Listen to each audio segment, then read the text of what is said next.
الحمد لله رب العالمين والصلاة والسلام على أشرف المرسلين وعلى آله الطيبين الطاهرين وصحابته أجمعين ومن تبعهم بإحسان إلى يوم الدين أما بعد. Nous continuons par la grâce d'Allah subhanahu wa ta'ala et sa permission la récitation, la lecture des sens du Coran et une explication, une exégèse succincte du sens des versets de Juz Tabarak, de la partie Tabarak. Nous en sommes arrivés à la sourate Al-Jinn, les djinns, qui est une sourate mécoise de 28 versets.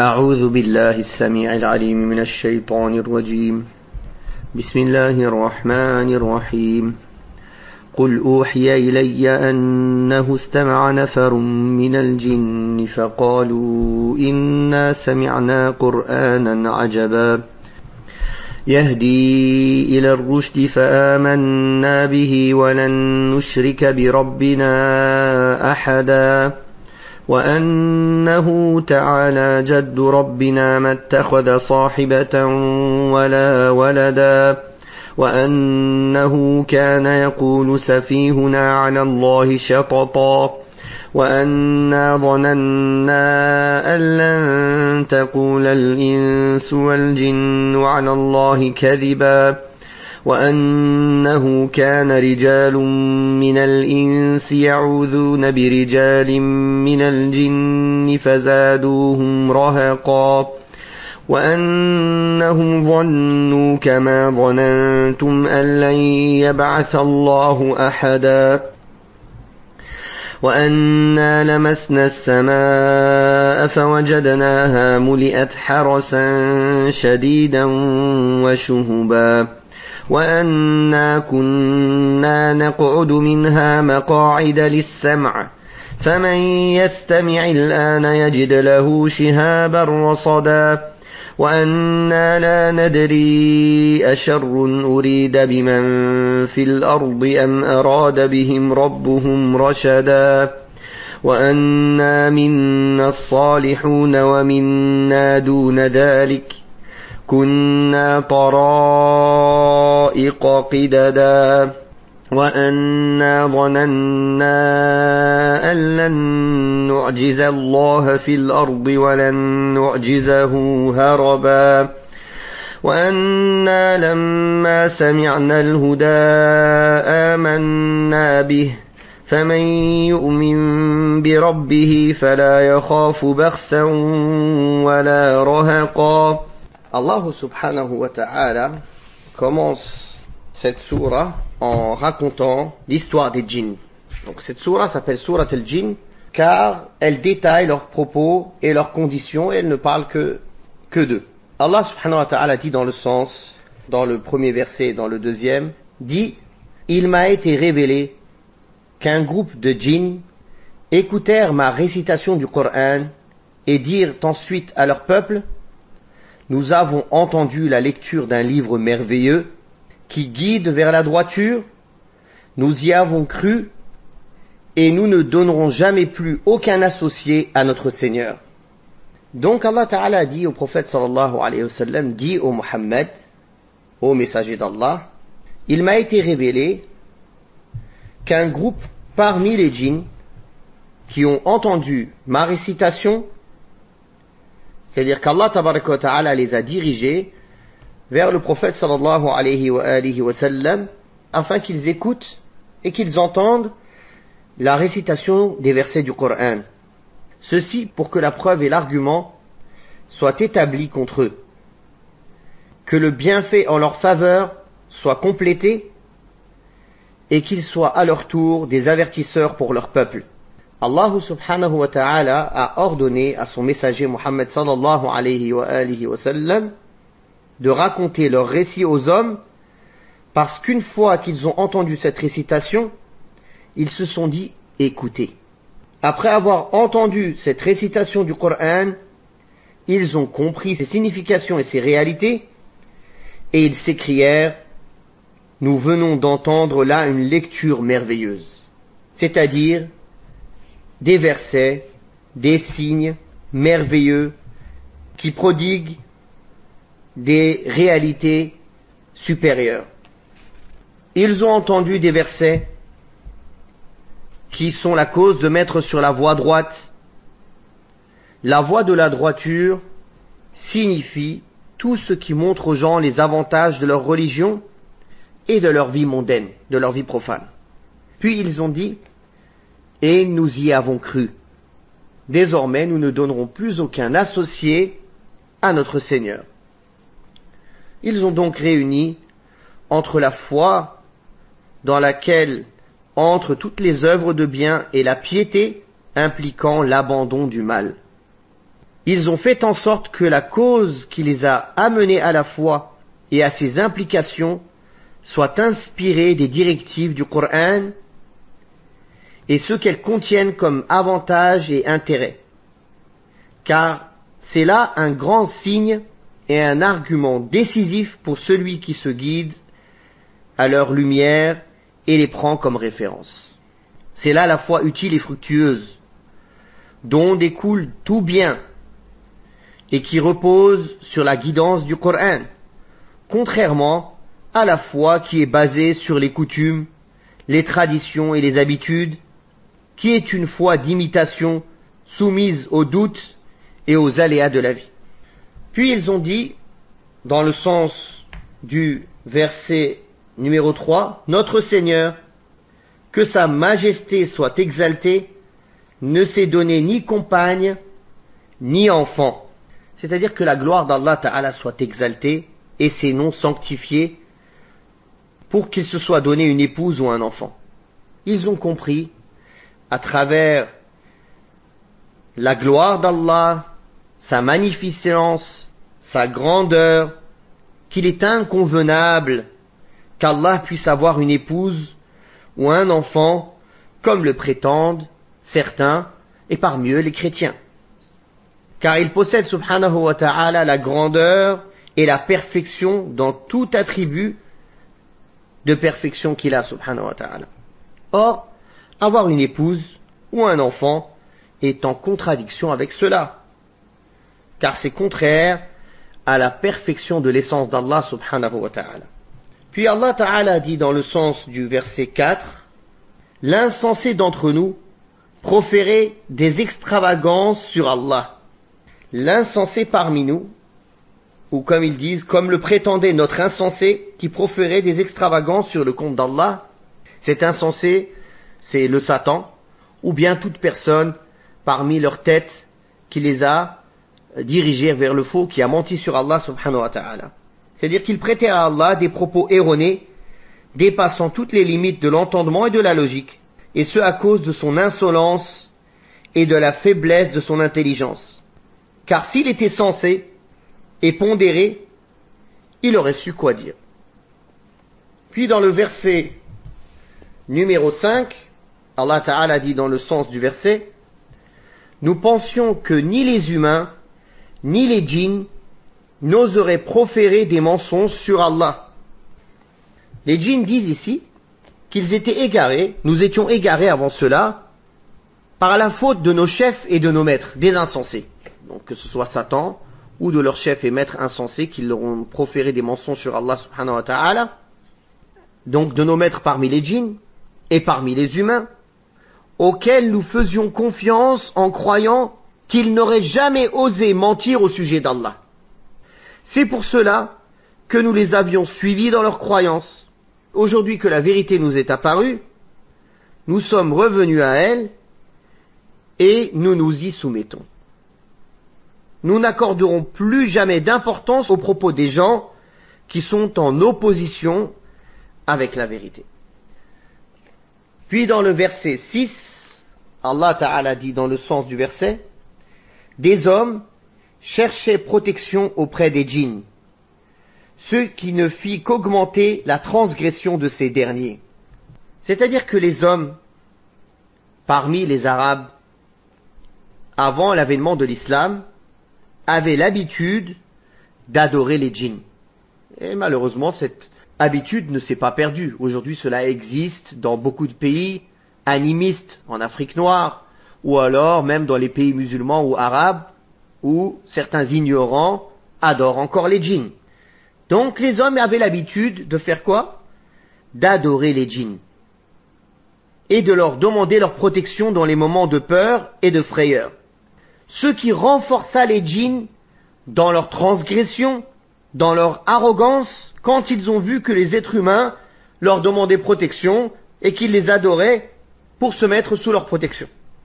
De même que les djinns, quand ils ont vu les êtres humains se tourner vers eux au lieu de se tourner vers Allah et ont commencé à leur demander leur protection, qu'est-ce qu'ils ont fait? Ils ont exacerbé leur peur. C'est-à-dire, ça c'est une preuve qu'une personne qui se tourne vers le faux ou vers autre qu'Allah, au moment de la peur, sa peur ne fera qu'augmenter.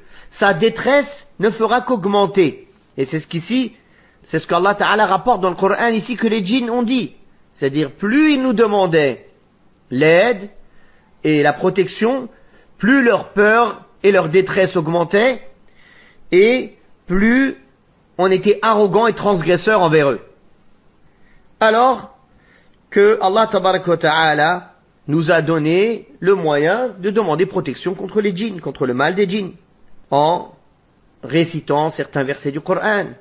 قل أعوذ برب الناس ملك الناس إله الناس من شر الوسواس الخناس الذي يوسوس في صدور الناس من الجنة والناس, ou bien al-falaq, ou bien des hadiths que le prophète sallallahu alayhi wa sallam, des du'a, des invocations que le prophète sallallahu alayhi wa sallam nous a enseignées pour demander protection contre le mauvais œil, contre la jalousie, contre la sorcellerie, etc.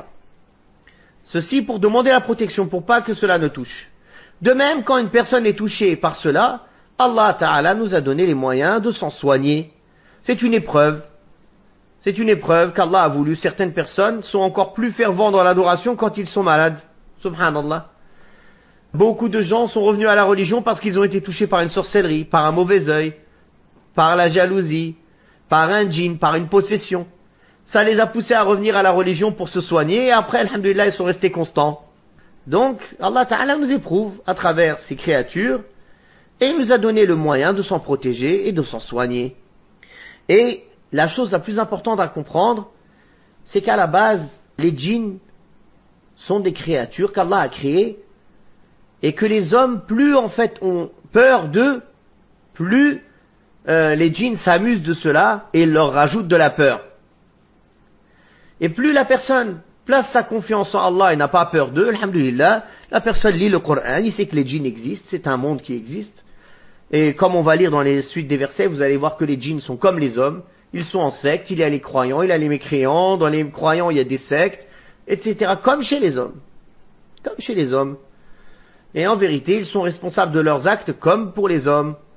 Donc quand la personne a compris cela, qu'ils n'ont pas beaucoup plus de pouvoir que cela, sauf qu'on ne les voit pas, qu'ils ont certaines spécificités que nous n'avons pas, mais Allah Ta'ala nous a donné le moyen de se protéger contre eux et de se soigner au cas où l'un d'eux voudrait nous faire du mal. Alhamdulillah. Et plus la personne, et ça c'est un point sur lequel j'insiste, et ça c'est un conseil surtout, malheureusement on a beaucoup de nos frères et sœurs qui sont touchés par la sorcellerie, par le mauvais œil ou par la possession, plus la personne leur donne de l'importance et de la grandeur, plus la peur et sa détresse augmentent. Plus la personne leur donne aucune importance et voit que l'épreuve dans laquelle il est c'est une chose comme une autre, et il fait sa vie normalement, et il s'en remet à Allah, et il fait les causes pour se soigner, et moins cette sorcellerie, ce djinn, ce mauvais œil ou autre aura un effet sur lui. Malheureusement c'est ça, c'est quand on laisse nos émotions prendre possession de notre cœur, et que c'est les émotions qui nous dirigent, alors on devient vulnérable. C'est pour cela que le musulman il doit apprendre à contrôler ses émotions, à passer au-dessus de ses émotions et de ses sentiments, et à laisser toujours passer la foi, la crainte d'Allah, la raison, la religion devant toute chose. Et s'en remettre à Allah Ta'ala. Et avec cela, alhamdulillah, qu'il soit en bonne santé ou malade, il sera toujours apaisé et tranquille dans son cœur. Qu'il soit pauvre ou riche, en bonne santé ou malade, ou peu importe sa situation, il sera toujours apaisé et tranquillisé dans sa poitrine. Et c'est ça le vrai bonheur. Puis, Allah subhanahu wa ta'ala dit dans le verset 7, dans le sens, en effet, ces humains croyaient comme vous, les djinns, que jamais Allah n'enverrait de messagers. C'est-à-dire qu'après avoir nié la résurrection, ils se sont tournés vers le polythéisme et l'arrogance. Puis, Allah subhanahu wa ta'ala raconte que ces djinns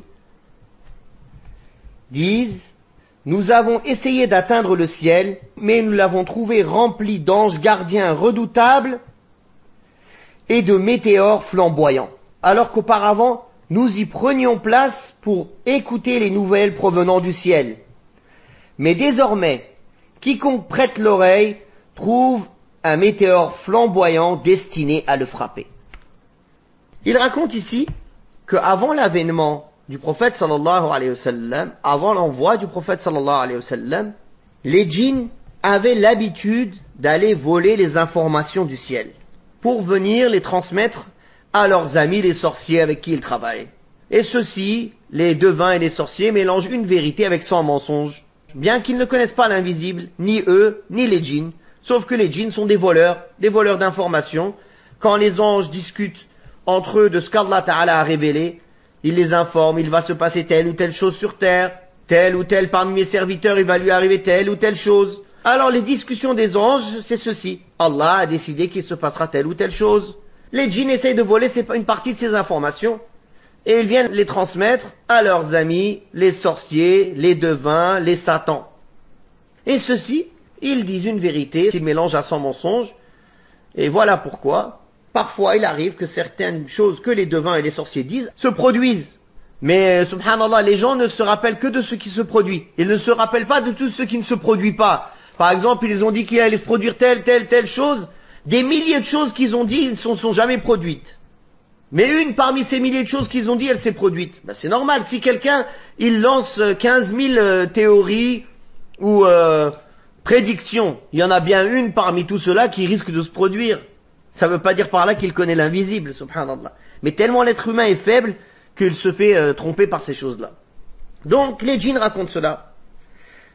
Allah Ta'ala, donc, révèle dans le Coran que les djinns ont raconté cela. Ils ont dit qu'avant, quand ils se sont approchés du ciel, ils ont trouvé que le ciel était plein de gardiens qui empêchent quiconque voudrait s'en approcher et qui leur envoient des météores flamboyants qui sont jetés contre quiconque voudrait écouter les informations du ciel. Alors qu'auparavant, nous pouvions nous en approcher plus et écouter les nouvelles du ciel. Et maintenant, toute personne qui essaye de s'en approcher risque d'être brûlée et risque de recevoir un météore ardent.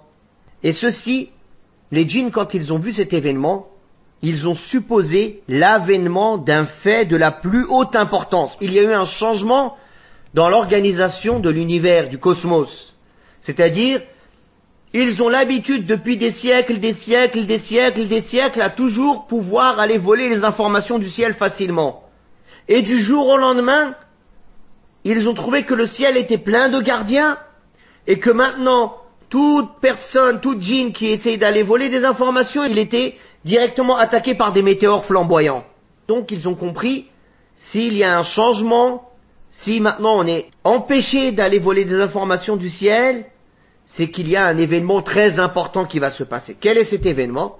C'est l'envoi du prophète Mohammed sallallahu alayhi wa sallam avec le dernier des messages pour l'humanité. Puis dans le verset 10, Allah Ta'ala dit dans le sens, aussi, nous ne savons guère si les habitants de la terre sont voués au malheur ou si leur Seigneur veut les mettre sur la voie du bonheur. C'est-à-dire, quand ils ont vu qu'il y allait avoir un changement, ils ne savaient pas est-ce que ce changement allait être en bien pour l'humanité ou en mal. Mais il y a un événement qui va arriver. Car ils ont vu la situation qui avait changé pour eux dans le cosmos, en prenant connaissance, grâce à leur clairvoyance, de l'avènement prochain d'un fait très important décidé par Allah tabaraka wa ta'ala sur terre. Et subhanallah, les djinns ici, ils ont fait preuve d'une grande politesse envers Allah subhanahu wa ta'ala. Comment? Car ils ont dit, nous ne savons guère si les habitants de la terre sont voués au malheur ou si leur Seigneur veut les mettre sur la voie du bonheur.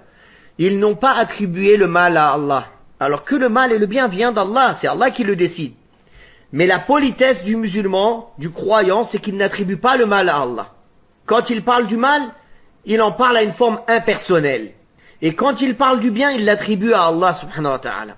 Et ça, c'est une politesse vis-à-vis d'Allah tabaraka wa ta'ala que tout croyant doit avoir. D'ailleurs, le prophète sallallahu alayhi wa sallam, dans la dua, il disait « Wa sharru laysa ilayk » et le mal ne t'est pas attribué, ô Allah.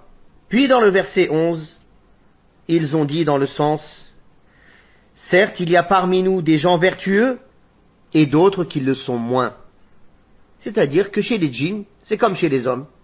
Il y a des gens pieux, il y en a qui sont moins pieux, qui sont pervers, qui sont mécréants, qui sont égarés, qui sont innovateurs, autres, qui sont... tout ce que vous voyez comme secte et croyances dans les hommes, ça existe aussi chez les djinns. D'ailleurs, ils disent, car nous étions répartis en sectes différentes, en différents groupes, en différentes tendances opposées les unes aux autres, chacune prétendant détenir la vérité, comme chez les hommes. Puis, ils ont dit dans le sens, mais nous n'avons jamais pensé que nous pourrions mettre en échec la puissance d'Allah sur terre, et encore moins nous y soustraire en fuyant ailleurs. C'est-à-dire qu'ils ont connu maintenant la perfection de la grandeur d'Allah, et ils ont reconnu leur totale impuissance à échapper au pouvoir d'Allah subhanahu wa ta'ala sur terre ou ailleurs. Car Allah tabarak wa ta'ala les dirige, et il tient leur toupet dans sa main subhanahu wa ta'ala. Puis ils ont dit dans le sens aussi, ayant entendu la voix de la vérité, c'est-à-dire le Coran, qui guide vers la voie droite, et après avoir découvert sa guidée et sa bonne orientation, cela a eu de l'effet sur nos cœurs, et nous y avons cru. Et ils ont mentionné ensuite ceux qui incitent le croyant, en disant, car quiconque croit en Allah avec une foi sincère, n'aura à redouter ni dommage, ni humiliation. C'est-à-dire ni tort, ni oppression, ni inéquité à endurer. Par conséquent, celui qui échappe au mal obtiendra le bien, car la foi est la cause de l'obtention de tous les bienfaits et de la mise à l'abri de tous les maux.